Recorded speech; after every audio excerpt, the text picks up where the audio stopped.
Alright guys, welcome back to Formula 1 news. Lewis Hamilton has made clear his intention to bounce back strongly in 2023, stating that out of all the incredible and legendary drivers that have reached 300 Grand Prix raced in their history, he is different and arguably better than all of them, at least in his opinion. Very much enjoyed your thoughts in the comments below. Hit the like button if you enjoy. Subscribe if you're new as always, I'd greatly appreciate it. Plenty to discuss. Firstly, an update on the camera technology for 2023. The driver's eye cam that you guys may be familiar with. Certain drivers ran this, Charles Leclerc especially, throughout the past season or so, and it's been a developing technology for quite some time. This camera weighs 1.43 grams. Absolutely absurd technology. And okay, there were some questions about the focus lens of the camera and whether it's actually that good, but we believe, according to Giuliano De Chessa, that an agreement has been made for this camera to be, I think it's manufactured in Italy, that's why he's discussing it, that all drivers will have this camera in their kind of helmet cam for the upcoming season. This is what it looks like. We've seen some footage from this. I think honestly this works very well for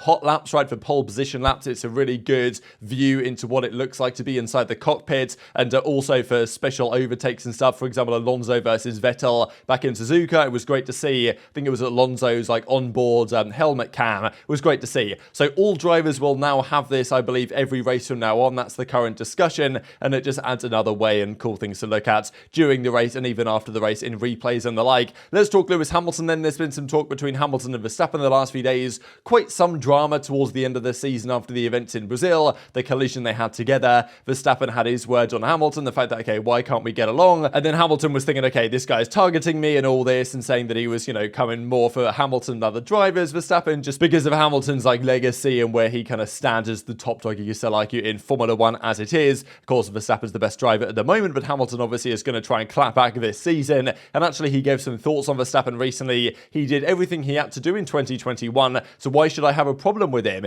He performed and delivered every weekend. Nobody can take that away from him. So nice to see really from Hamilton, because it's definitely kind of known that the drivers respect each other, whether they, when they're on track next to each other, there isn't the same level of respect there, it seems, than there is between other driver pairings, but nonetheless, off the racetrack, there certainly is a great deal of respect between the two of them, and it's good to see Hamilton stating this, because I feel at times that the fan base is, that there's far more vitriol in the fan bases than there actually are from the drivers themselves. And he goes on to say here, people like to talk about there being problems between Max and myself. However, these are just fairy tales, and I respect him, Hamilton concludes. So nice to see, and hopefully we see a little bit more of that respect on track going forwards, or maybe not, because more drama the better, more entertainment for the fans. But for the upcoming season, we've got some new drivers on the grid, such as Oscar Piastri. But of course, one of the key points is, can Mercedes and Hamilton bounce back? He might not still be the prime Hamilton that he was, let's say, in 2018, but he still drove it very well last season for the majority of it, after the kind of arguably guinea pig tests ended after the first few months of the season. It was great, of course, in 2021, especially towards the end of the season as well. Had one of the most dominant periods really towards the end of 2021 of, I think, his entire career as a driver in those last few races. And he's given some interviews recently, talking about Mercedes and the team, how the team's all come closer, people opening up more than before. Beautiful to see. I feel like we're a far better team now than we've ever been before, which is quite the statement really from Hamilton about Mercedes, knowing that the hardships and the difficulties have actually brought them closer together and, well, a more potent team potentially. That I think is what you tend to see. The teams that are at the top for many years, it's difficult to maintain that level of dominance over time. Other teams have more fire, more passion, more drive. Teams like Red Bull, get their act together and deliver a very competitive performance. Ferrari as well to a certain extent. So whether Mercedes can bounce back, Hamilton reckons they're a better team than they have ever been. Can they build a better car than the opposition though? That's the big question. He also commented a bit on retirement. Not exactly sure how long ago this interview was done, because Hamilton has actually been 38 now for about 2 weeks. But he said in this interview that he's still 37, so not exactly sure if he just forgot or when this was done. But I feel like I'm flowing when I'm driving at 200 miles an hour. That's my element. I love doing what I do. It's going to be really hard when I stop racing. I've been doing it for 30 years. When you stop, what is going to match that? Being at the pinnacle of the sport, being at the front of the grid or coming through the grid, when I do stop, there'll be a big hole. So,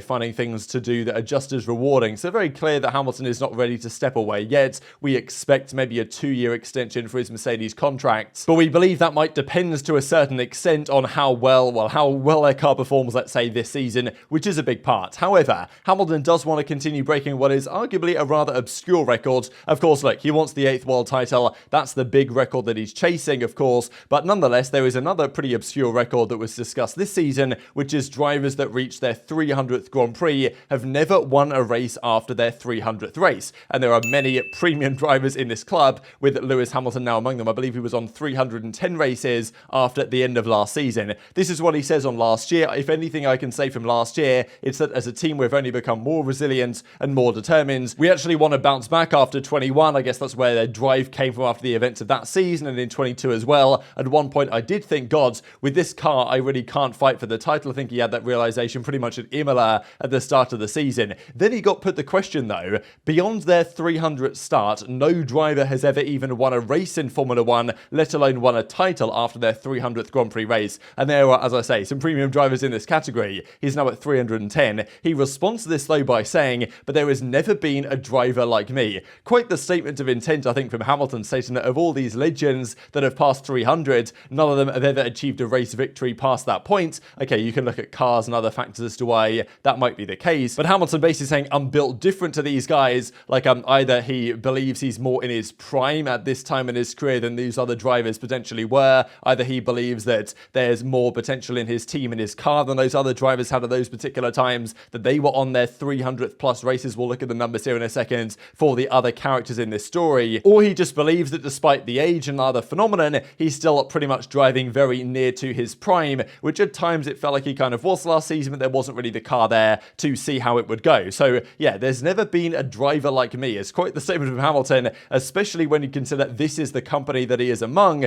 on the 300 plus mark. So these are the 6 drivers that have passed 300 Grand Prix races. Of course, Ruben Barrichello, the only non-world champion on this list. And then you've got Michael Schumacher, legend of the sport, 7-time world champion. Jenson Button, 1-time world champion in 2009. Fair few race wins to his name as well. Fernando Alonso, of course, still on the grid, 2-time world champion, and Kimi Räikkönen, 1-time world champion from back in 2007. All of these drivers hit 300 Grand Prix races, and since their 300th, they haven't won a race. Now, Hamilton also didn't win a race last season from his 300th to his 310th, but there is the expectation there that if Mercedes can be relatively competitive, he probably should at least win one race this season. He averaged 10 race wins per year from 2014 to 2021. That, of course, changed quite starkly last season, and it's not really a record, the whole wins per season thing that Hamilton was seemingly too concerned about, but this would be a nice kind of duck to break, I suppose, for a driver past their 300th Grand Prix start to actually win a race. There is very exclusive company here alongside Hamilton that have all achieved incredible things in the sport to have that many races, and none of them were able to get a victory in a race after that point, let alone get a world championship win after that point, which Hamilton obviously wants to achieve. So is Hamilton just built different to all these other drivers? Maybe in his own way he is. Of course, we've got the likes of Schumacher on this list as well, after his return to the sport towards the end of his career, so kind of understandable the way that concluded, when he returned to a Mercedes that weren't particularly good at the time that he wanted to make his Formula 1 comeback. So look, if Hamilton does win a race over these other gentlemen after 300, it's partly due to the car and the team that he's a part of, but it might also be partly due to the man himself, because there's very few drivers that can have competed for this many years that still have the same drive and intention and passion and also ability that Hamilton still seems to have, and that we got glimpses of that last year, but not really the full deal. We'll see if he can keep that performance level up in 2023, and if they've got a good car, then, well, surely this is possible to be attained. But that's the key point, right? Is the car going to be any good? We know that Toto Wolff has kind of tempered these expectations, saying, look, guys, we might not be any closer to the front of the field. It's far from a guarantee. But look, it must be said that this is classic Mercedes spin. This is what they always do before the season. They're always, playing down their car. Look, guys, we've got to be careful here. The other teams are very strong, all this stuff. They've done it for years. In fairness, this year, it's more understandable because they actually don't have the strongest car theoretically, certainly at the end of last season, and more than likely going into this season as well. Even Toto Wolff has got quite specific on exactly the reasons why things went wrong. We went into, seeking performance in a car that was supposed to run low on the ground. We couldn't run low due to the porpoising. That affected the design, all this type of stuff. So, it's physics at the end of the day. It's not mystics or whatever. I think it's Toto Wolff's favourite quote to say on all of the W13 problems. But whether they can turn that around is going to be the key distinction on whether Hamilton can break that duck, as we just mentioned. There's also this from George Russell, right? Because we don't know how the relationship is going to be there. Russell and Hamilton both had a good chance at the end of the season to win in Brazil. Russell took advantage of it. Hamilton did not, but it probably wasn't his fault given the incident with Verstappen. If he hadn't had an incident with Verstappen, maybe he does win the race over Russell. It would be really exciting to see how that would have gone. He fought back from P9 to P2 in that race regardless. But if that's a more common occurrence this upcoming season, we might see some more fireworks there. Russell reckons it feels like we're in this together, but I think that story might change a little bit if they're both fighting for a world championship. Just two quick things to mention before we close out the video. Firstly, this is Mohammed bin Sulayem of the FIA, the governing body of Formula 1 and other motorsports. We saw the other day there was a rumor going around that a Saudi Arabian investment group had offered Liberty Media, the current owners of Formula 1, $20 billion to buy out Formula 1. Now, it seems like MBS here is definitely on the mind of kind of struggling for control a little bit of the relationship. I'm not saying I disagree with what he says, but it does seem like there is some concern within the FIA that the Formula 1 management group, as part of the partnership, is taking a rather large share of the authority in such relationship. As the custodians of motorsport, the FIA, as a non-profit, is cautious about alleged inflated price tags of $20 billion being put on F1. Any potential buyer is advised to apply common sense, consider the greater good of the sport, and come with a clear, sustainable plan, not just a lot of money. It is our duty to consider what the future impact will be for promoters in terms of increased hosting fees and other commercial costs, and any adverse impact that could have on fans. So completely agreed with his statements here, but